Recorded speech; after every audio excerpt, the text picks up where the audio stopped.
4 on our Season 4 leaderboard here do battle against Mono Red.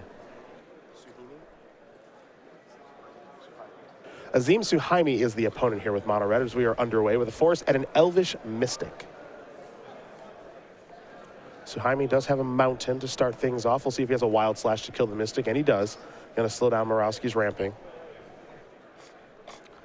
If you keep Green Devotion off of Mana Acceleration, they often only have Corsair Krufix as a 3-mana play. And so if you attack the mana, they can often be saying go for the first 3 turns of the game. Very important for a red deck.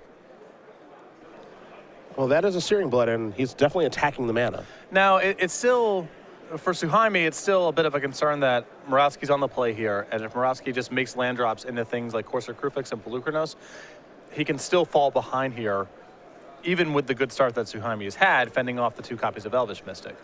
Yeah, one thing we have seen with Green Devotion is they're capable of just playing a normal game of Magic. Yeah, the deck has 24 lands in it, so it's not easy for this deck to go up to 5 mana without the assistance of mana creatures, but it's also not impossible.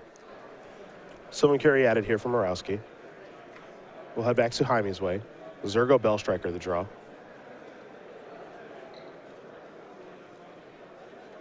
You can see why it's important for Mono Red to be burn-oriented in this kind of matchup. Even with the draw that Suhaimi's had, it feels like it's going to be tough for him to get much going on the ground, assuming Morawski has any sort of follow-up here. Zergo Bellstriker, Lightning Berserker in hand here for Suhaimi. Going to play a Zergo. The follow-up is Berserker. Going to get some threats onto the table now. I'll pass the turn back. And under normal circumstances, I would not like this line of play from Suhaimi. I would have preferred just playing Lightning Berserker, dashing it, and getting in some damage, because I feel like he has to burn out from here. Why I do like this play is that Suhaimi has his main deck copy of Goblin Heel Cutter in hand. So if Morawski on this turn plays something like Corsair Krufix, Pelucranos, or what have you, he can untap and attack for a fair bit of damage. Well, here is Corsair. Take a look at the top card. It is a Temple of Abandon. That'll enter the battlefield. 2 triggers, 1 from the Corsair, 1 from the Temple. Wooded Foothills is the top card. That'll go to the bottom from the Scry. Now the top card is a Dragon Lord, a Tarka. Morawski will also gain a life thanks to the Corsair.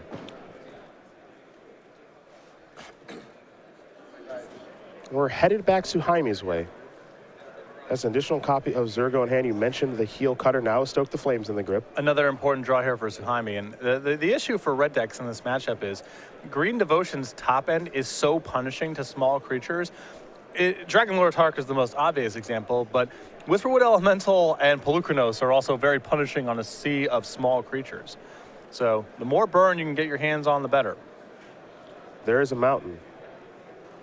I was curious to see how exactly Suhaimi wants to use the Heel Cutter this turn, or does he want to use Stoke the Flames? Perhaps Stoke the Flames is just reserved for the Dome. Yeah, I don't think that Suhaimi's going to really struggle, I think, to get much going managing Morawski's board. I like for hitting as much as possible, hoping that it takes Morawski a while to kill Suhaimi, and Suhaimi gets a lot of draw steps at burn spells. He's going to get a healthy amount of damage in there. Heel Cutter is dashed. Corsair's not allowed to block. 5 damage comes through. Morawski will draw Dragon Lord Tarka. Top card of the deck is Elvish Mystic. Well, he's got Morawski to 13. He's got a Stoke in his hand. He still has the Heel Cutter available, plus his other creatures. Things are not going great for Suhaimi, but you can imagine him drawing well from here, finding a lot of copies of Stoke and Exquisite Firecraft, and stealing this one. That might be the recipe. Temple of Abandon. 2 triggers yet again. Mystic will go to the bottom. Top card here from Morawski is a Forest. That'll be his draw next turn. Unless he does have a card like Wishwood Elemental. He's got a Xenagos. That'll start at 3. See if he has interest in making a Satyr token or ramping up. Looks like he's just going to make a Satyr token. The Forest is significant here as it locks up Morawski to have Dragon Lord Tarka available next turn. Exquisite Firecraft the draw. And that's the type of draw that Suhaimi needs from here going forward. And if I'm in his position, I'm not contesting the board here at all. I'm not killing the Corsair. I'm not attacking Xenagos. Try to get him in range and hope that your burn can finish him off. It's going to be hard because Dragon Lord Tarka kills pretty fast on the way back. It's a fast clock, but it has no trouble closing out a game. Morawski's got the mana for Dragon Lord Tarka locked up next turn, even if Suhaimi kills Corsair Krufix or Xenagos. So at that point, I think there's nothing to be gained by trying to interact with the board at all. Well, we'll see what Suhaimi wants to play this turn. Stoke the Flames, Exquisite Firecraft, a backup Zergo, which isn't going to play a role in things, and then that Heel Cutter in hand.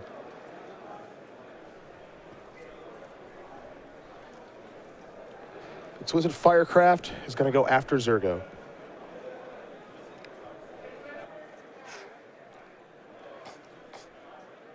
And this is a type of play here that I'm not a fan of from Suhaimi. As I mentioned before, I feel like his plan's just got to be get in while the getting's good with his creatures and then hope that the burn is good enough to finish off Morawski. I think it's unlikely to be the case that that ends up working out for him, but I think that's a better plan than this because now Suhaimi's down the Exquisite Firecraft, his board's gone, and now Goblin Heel Cutter isn't even a productive way to get in any damage. Not even a card anymore. Now, Morawski gets to go on the aggressive. He's only going to do it with a Satyr token. He'll play a little bit defensively here because he knows his opponent has a Heel Cutter, but then he can turn truly offensive next turn. Yeah. Searing Blood the draw. At least it does have a target there in the Satyr token. But again, this is part of the problem in which this Green Red Devotion deck, especially when it plays Dragonlord Autarky, can close the game out so fast. Yeah, the old builds of Green Devotion pre-Dragonlord Autarka could take a very long time to assemble the kill, and so the burn plan was even more effective against them. Now they have some closing speed. Whisperwood Elemental is, even threats like that are a little bit on the slow side, but Dragonlord Autarka is extremely fast and not something that red deck can interact with at all. At least the threats on the ground you can chump block for a while, Pelukronos and Whisperwood and so forth, but Dragonlord Autarka is fast, unblockable, and essentially unkillable. She's really good. Yes. It's actually probably a good thing that Dragonlord Autarka cannot deal damage to players. Here's a Genesis Hydra. Well, it does get to deal damage to players. It gets to attack. It doesn't need the claws. Sure. It's good at dealing damage to players also, just not when it comes into play. A Genesis Hydra for 6 will bring a Courser along with it.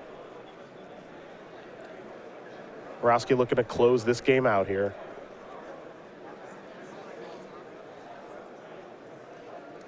In prime position to do so, that's for sure.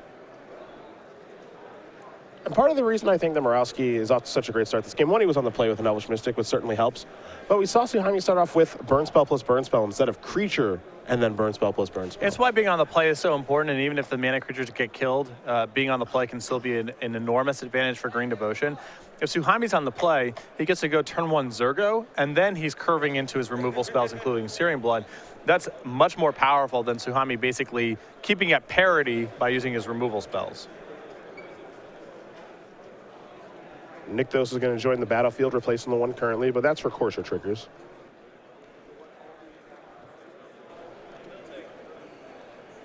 Morawski at 14, not a ton to worry about. He's going to survey the board just to make sure he doesn't make any mistakes here, but I don't think it matters too much how he attacks because it's going to be over in 2 turns regardless. Yeah. He wants to make sure that there are no extra turns given, of course, but you'll have an attack here for 10. Suhaimi can't block with Zergo given its text, so Suhaimi will fall down to 8.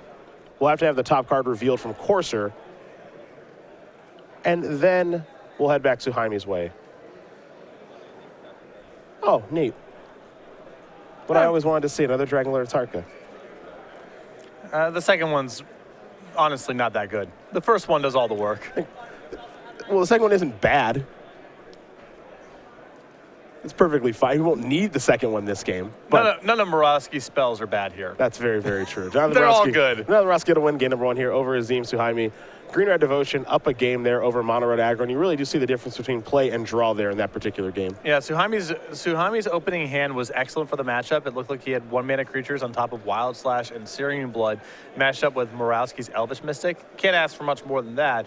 Unfortunately, with Morawski on the play, he still got an opportunity to get to threats like Courser or Crewfix first before Suhaimi had a board, and the advantage and life gain from all that was too much to overcome. To the sideboards, we are going to go. We will take a look here at Suhaimi's red sideboard with 2 Goblin Heel Cutters, 4 Roast, 2 Magma Spray, an Anger of the Gods, a Molten Vortex, 2 Scab Clan Berserker, an Outpost Siege, and then 2 Thunderbreak Region. I like that one the most. So, very good sideboard here. The 2 Heel Cutters and the 4 Roasts are excellent for this matchup. Heel Cutter very good against blockers, especially Hornet Nest, which is occasionally in Green Devotion sideboards. 4 Roast kills a lot of different threats like Pelucranos and Whisperwood Elementals. And Thunderbreak Region, I think, is a good way to top off the curve. Green Devotion is a little bit soft in the air, and as Suhaimi can get to that card on curve and disrupt Morawski's mana, that's a winning game plan. What do we see on the other side here from Morawski? 2 copies of Rose, 3 Nylea's Disciple, 2 copies of Plummet, 2 Guy's Revenge, Anissa Worldwaker, an Evolutionary Leap, Azenago's the Reveler, 2 copies of Den Protector, and 1 copy of Ugin the Spirit Dragon. I think the 3 copies of Nylea's Disciple are Morawski's best card in the matchup. And I think the 2 copies of Rose, they're not great, but they're acceptable. Little removal to slow Suhaimi down, especially Morawski on the draw for game 2. Well, these players will shuffle up for game number 2, and Suhaimi will be on the play with this mono red aggro deck, exactly where he does want to be, though. Does not want to be down a game. We'll see if he can tie things up. As these players get ready, we will talk about the Star City Games YouTube page, where you can watch the replay of this game, this entire match, and of course, this Open here in Worcester, and a whole bunch more. Yeah, there's a lot that goes up on this page. There's the Versus City Series video, archives of premium articles, and the Open Series, and content that's exclusive to the YouTube page, such as unboxings. Head over to youtube.com/StarCityGames. Check out the page right now. Become a subscriber for free and get updated when new content is uploaded to the site. Pretty simple stuff. youtube.com/StarCityGames. And as Patrick did mention the F word here this morning. Free. It's free. Pretty simple stuff. Open Series events typically go up on the page a few days after the Open's over. So if you're joining us a little late, you missed some of the coverage day 1, you can hop on there in a few days, check out the entire Open Series event. And that's true of all the Opens, so you can go back and watch them all. Jonathan Morawski, a New England player, number 4 on our Season 4 leaderboard right now. Looking to qualify for the Players' Championship, certainly in prime position to do so, in prime position to make top 8 of this tournament as well. He's got a loss to give at the very least here with 6 rounds today. He's already off to a great start in what feels to be a pretty good matchup for Green-Red Devotion, especially given his build of the deck. He's got some nice options in his sideboard, and you really got to like where he's positioned here early this morning. There is a bit of a fail rate for Green Devotion in the matchup because they're light on lands relative to the cost of their threats, and they're banking on the mana creatures to make up that deficit. And of the mana creatures, the 12 in the deck, 8 of them are very easy for red to kill, the Rattleclaw Mystics and the Elvish Mystics. So sometimes you just get these games where Green Devotion draws up 2 lands and 2 mana creatures, an acceptable hand in a variety of matchups. The first 2 mana creatures get killed, and the red deck is capable of killing on, let's say, the 5th turn before the Green Devotion deck gets online. That'll happen a percentage of games, but if Green Devotion gets its mana and gets to its plays, it's very hard for mono red aggro to win the matchup. A cheat that you sometimes see in these decks for this matchup out of mono red is Harnessed by Force. That's a good way of stealing games against Green Devotion because Dragon Lord Atarka is an especially juicy target for that card. It has Flying, it has Trample, and the Green Devotion deck barely plays any flyers. Maybe there's a Hornet Queen hanging out there. So that's a card that can win games against Dragon Lord Atarka. But besides that, there really aren't that many superstar cards that red can have in the sideboard. The roasts are fine, but they're not spectacular. Heel Cutters are fine, but again, not spectacular. Right. You get a bunch of good cards, but you have nothing great unless you're willing to go to Harnessed by Force, and even then you need them to cast specifically Dragon Lord Atarka for that card to be worth very much. Ooh, no 1-drop to start here for Suhaimi. Hopefully he's got a Wild Slash for this Elvish Mystic at the very least. Wow. I believe he has Searing Blood. That's not bad, but again, we saw this recipe not work out previously. Now, he is on the play this game, so there's a little bit of difference there. But I think it's just very important that you start off with a 1-drop or just some sort of creature to get the ball rolling. There's a Sylvan Carry added. Abbot of Carroll, keep the draw. Looks like Abbot will come down. We'll see what the top card is here. It's a mountain. We'll use that one. Abbot, a card that's starting to pick up in popularity across multiple formats right now. Patrick Chapin getting some work done in OKC this weekend, I've heard. Very powerful alongside Rancor. The 1-2 punch. Vapor Snag. Wooded Foothills will search up a mountain. Seal of Fire. No, not that. Mistress Bobble. Chapin found them all. Yeah, he sure did.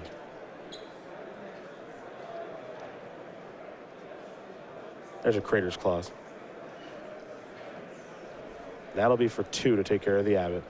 Solid play here by Morawski. Wants to leave up the carry added to block a potential haste threat, but doesn't want the Abbott to survive in the event that Suhaimi has some sort of wild slash effect. So doing it for 2 just to be safe. Here's another Abbott, Eidolon. Now the Eidolon will join the battlefield. Okay. Suhaimi getting the ball rolling here a little bit. Yep. He's got some removal for the top end, too. He's got a roast, so he can handle something like Pelucranos, should Morawski have it. Also has a Stoke the Flames in hand. There's a force from Morawski. Been a little slow out of the gates, but it looks like Morawski's hand is a bit land heavy. Doesn't have a trump like Dragon Lord Atarka.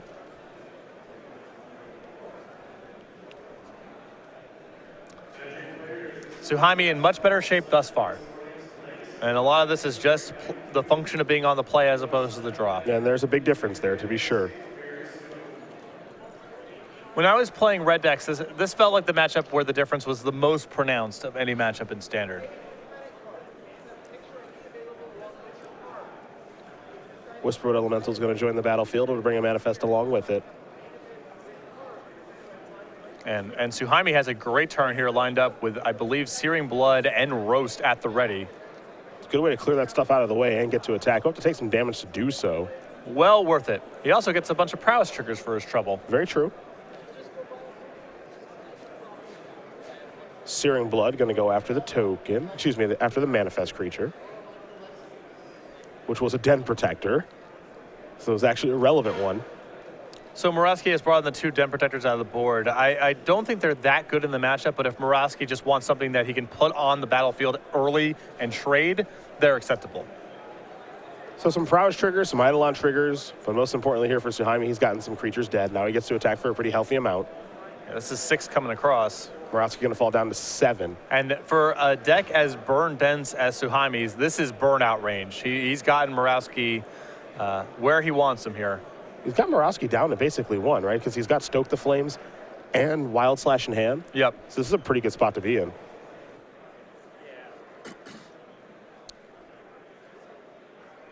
Morawski, I believe, with a Pelucranos in hand, also a copy of Genesis Hydra. He'll go with Pelucranos, pass the turn back. Suhaimi may have another copy of Roast in the grip. See what he draws now in Mountain. He'll play the land. There is Roast to take care of Pelucranos. That'll trigger Abbott and Eidolon. Suhaimi will fall down to 14. Abbott will become a 3-2.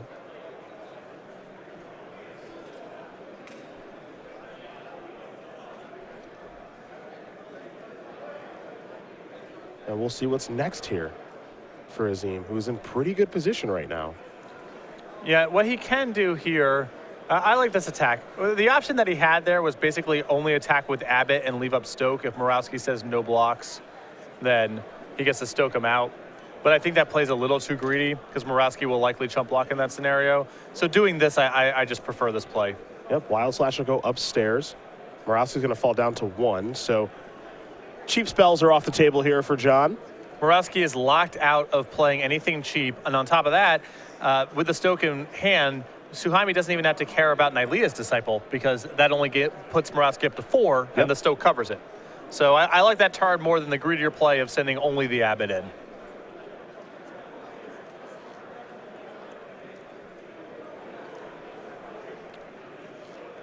Morawski, I'm not sure he's got a way out of this. He does. He does have a way out. He has Genesis Hydra in hand.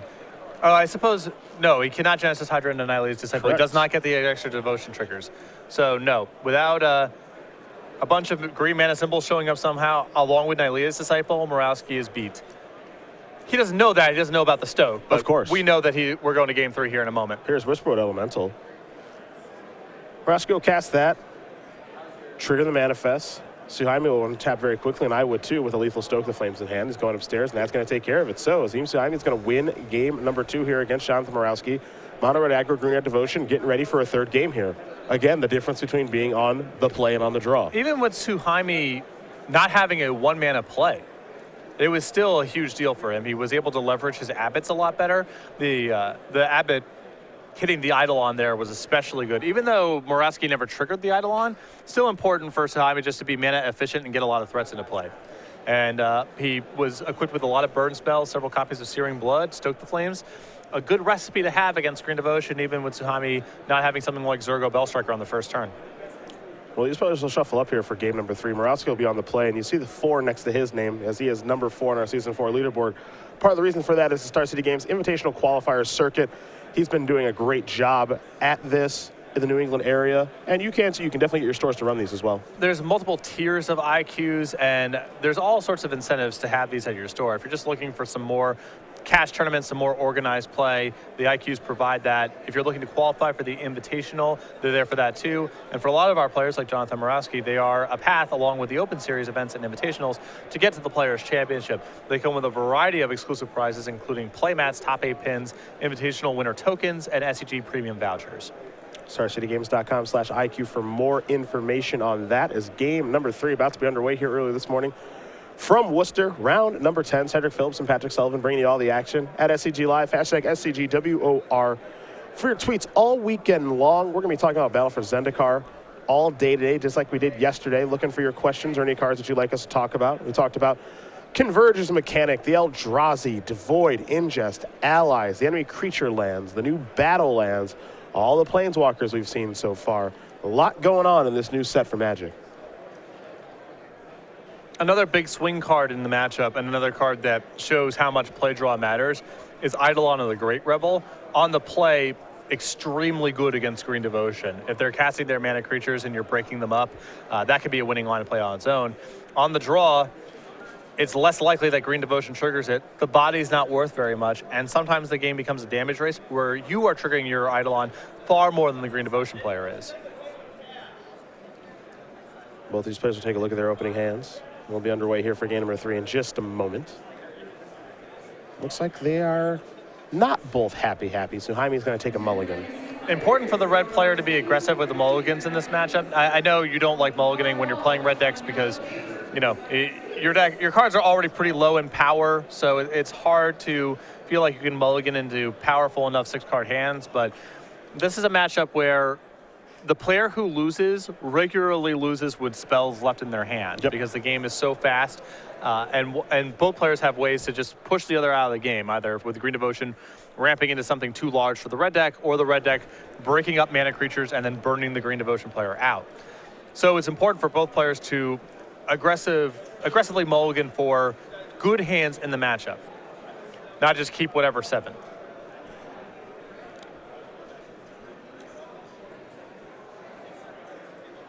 Well, we'll see if Suhaimi can find a better 6. Keep in mind, again, both of these games so far, he has not started off with a 1-drop. Well, game 1 he kind of did. Sure, he did have a Zergo. He could have played Zergo if he wanted to, correctly wild slash the Elvish Mystic instead. But you are right, game 2 he just said go, but he had a Searing Blood for an Elvish Mystic and an Abbot that found a land, and then an Abbot into an Eidolon, so he still had a pretty good start, even though it didn't have a 1-mana creature involved.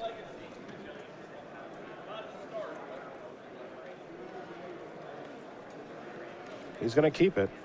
No Elvish Mystic from Morawski, just a Forest. We're underway here in game number 3. Stoke the Flames, the first draw here for Suhaimi. Is there a 1-drop? It looks like there is. It's Monastery Swiftspear in for 1. And it looks like Suhaimi's mulligan has a good mixture of lands and spells in it. Fine 6-card hand. That's all you can ask for. Does Morawski have a 2-mana spell is the question. Does he have a way to accelerate? Carry added to the best of the bunch, of course. By a lot. I think Rattleclaw Mystic is one of the first cards to get boarded out frequently in this matchup because it's 2 mana and vulnerable to removal, but Morawski has it. Roast the draw.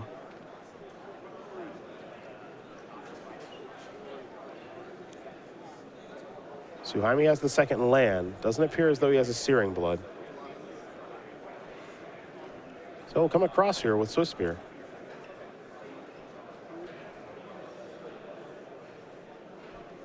And that'll work just fine. Morawski will take 1, fall down to 18. Eidolon looks to be the follow-up. This isn't a bad start for Suhaimi, especially on a mulligan. And I like this play from Suhaimi. He could have killed the Rattleclaw Mystic via Roast, but anything that Rattleclaw Mystic accelerates into, Roast can handle. Pelucranos, Corsair Crewfix, what have you. Also, you just sort of have to get Eidolon out there as soon as possible because it gets worse and worse being in your hand the later and later the game goes. On top of that, Suhaimi has a Stoke the Flames in hand, so he has an incentive to just get creatures onto the battlefield as soon as he can for Convoke implications down the road. So even though a lot of people's instinct in that spot is just kill the mana creature and hope that maybe Morawski doesn't have to land and can't play, Roast will catch him up no matter what Morawski plays, and it's important just to get Eidolon on the table as soon as you can. Might be time for a Xenagos, perhaps. It is. That'll bring a Satyr token along with it from Morawski. Legacy players, please find your seats.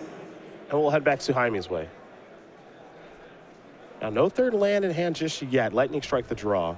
Not a bad one. I suppose the question is, what do you Lightning Strike? Well, I'm trying to see what his best distribution is on the attacks. A land that turn would have been great because he could have played Heel Cutter, made the Satyr token unable to attack, block, Heel Cutter at Xenagos, and attack for 3. Yep. Really solid line of play here. Now it's a little bit tougher.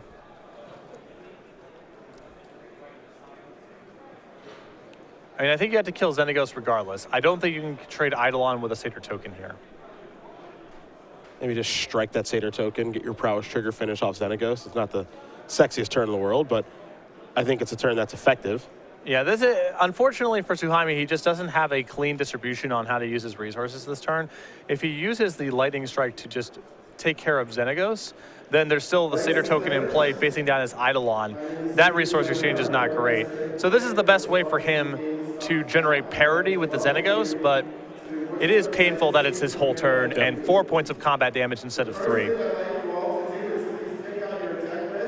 Looks like a Courser on the way. Take a look at the top card, though there will be a trigger for Minor. Pelucranos on top of the deck.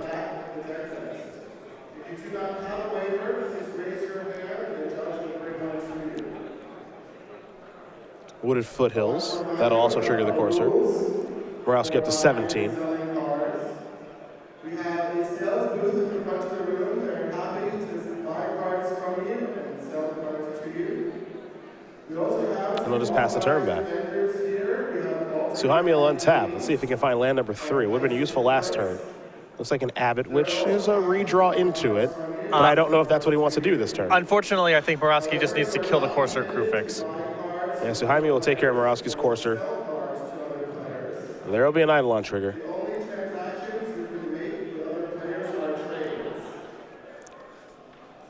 It's painful, you know, you'd love to get Abbott out there, try to find your third land, get another threat on the table, but Courser blocks too effectively and gains life.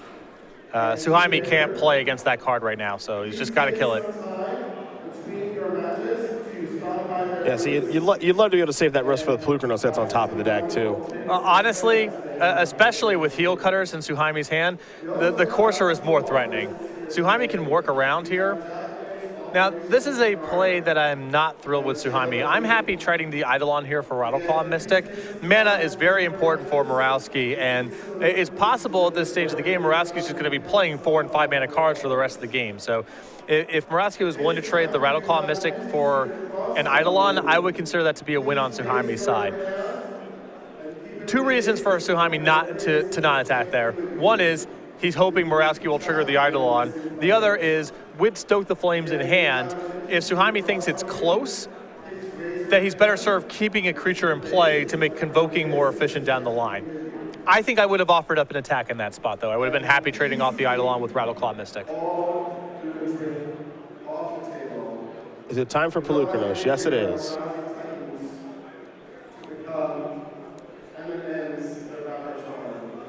Suhaimi will draw a mountain, finally.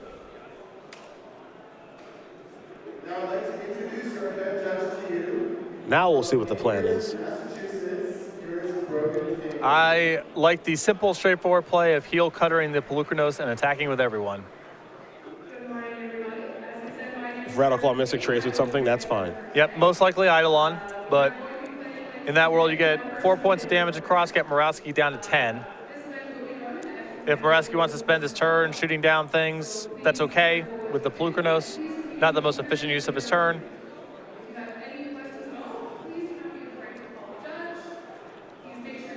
Here's Heel Cutter. Everybody's coming in, no blocks there.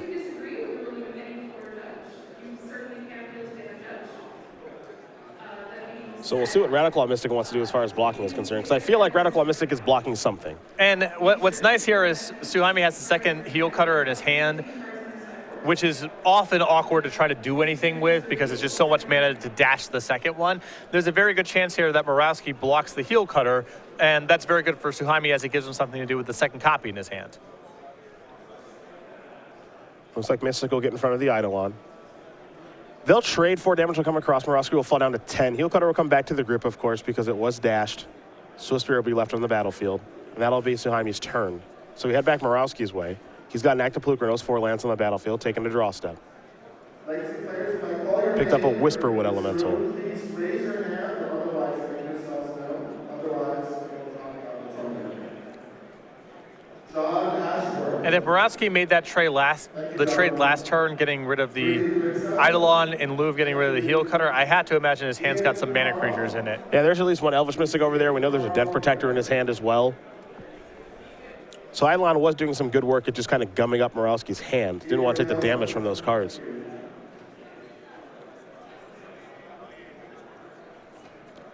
We got a good game, though. This one's going to be close. Yep. Is Tony D'Souza here?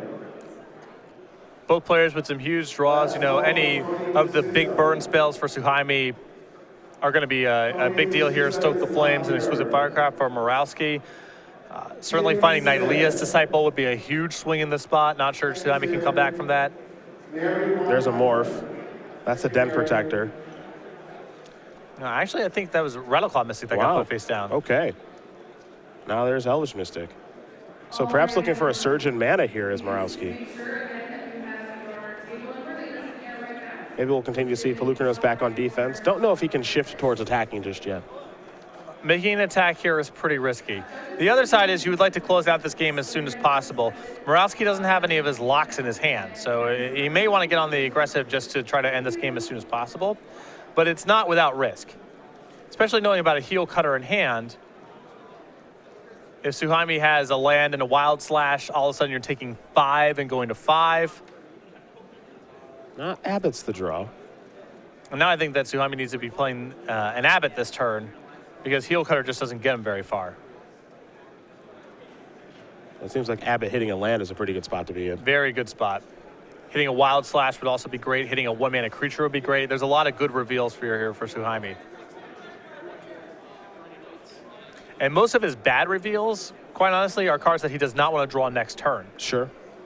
It's really only Lightning Strike and I guess Searing Blood that are the painful reveals. It is difficult to put a bunch of creatures on the battlefield right now, however, because he is just staring down a Pelucranos that has a healthy amount of mana to be able to activate Monstrosity with. Well, I agree. It's not where you want to be.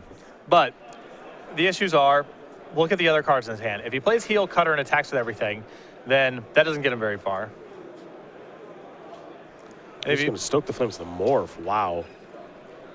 And this is the same line of play that we saw Suhaimi take in the first game when he used an Exquisite Firecraft, I believe, on a Courser, where I understand on the surface, well, it could be really bad if there's a Dent Protector down there, and if it's Rattleclaw, who knows what happens next turn. But if you look over the implications of the next couple of turns and think about how Suhaimi is most likely to win this game, I don't think you can make that play. Here comes Whisperwood Elemental, and now things have kind of spiraled out of control just that quickly. I think that you basically have to fend off Morawski for as long as possible, try to get in whatever shots you can with your creatures, and drag out the game long enough to draw 10 points of burn.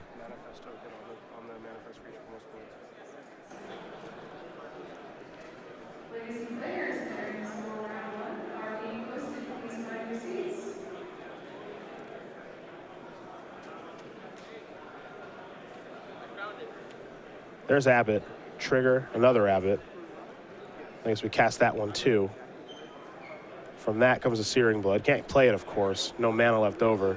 Now this is where kind of Pelucranos finishes things off, I think. Yeah, this is part of the issue here is that Green Devotion turns the corner pretty fast in this matchup. Yep. Because Pelucranos and Dragonlord Atarka are both capable of very easily wiping away all the chump blockers and then attacking for a sizable amount of damage themselves. Monstrosity will be activated. Abbots will bite the dust. Swiftspear is left over. Now Suhaimi has a chump block, the Yep. Pelucranos, and there's no way that 10 points of damage is coming across next turn.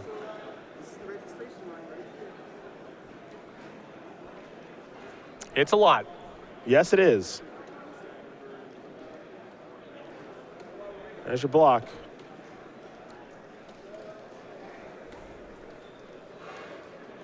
Suhaimi will fall down to 5. There's a manifest from Whisper Elemental. But unfortunately here for Suhaimi, after a pretty good start this game, just not going to be able to close it out. Got pulled in a couple different directions. Pretty good fight for a mulligan. But you see, you know, you have that Stoke. You have a Lightning Strike that Suhaimi just drew. You see the Searing Blood that got revealed to Abbott that he wasn't able to cast because he was tapped out. The cards were there in some mixture in the top 4 or 5 cards of his deck to come up with 10 points of damage. And now he's dying with a lot of creatures in his hand. Red can be very unforgiving. You know, you make one misstep like that, and there's no coming back from it because the power level of the cards aren't terribly high. The problem, you know, you had to have a degree of acknowledgement about how bad your cards are against your opponent sometimes to be able to play the deck effectively. Suhaimi's creatures, once you get past the first couple turns of the game, are worth very little in this matchup. And even though it's unlikely you're going to be able to burn him out, you got to draw pretty well and have him not kill you. That's a better chance than trying to play a fair game with him, use your burn spells like removal spells, and try to play on. The Green Devotion deck's just too powerful. Jonathan Morawski going to win this match here over Azeem Suhaimi, 2-1. Green-Red Devotion showing its power, flexing its muscles, takes care of mono-red aggro. From Morawski, he moves on to 8-2. He's looking to solidify his berth to the Players' Championship. And another win gets him one step closer to doing that.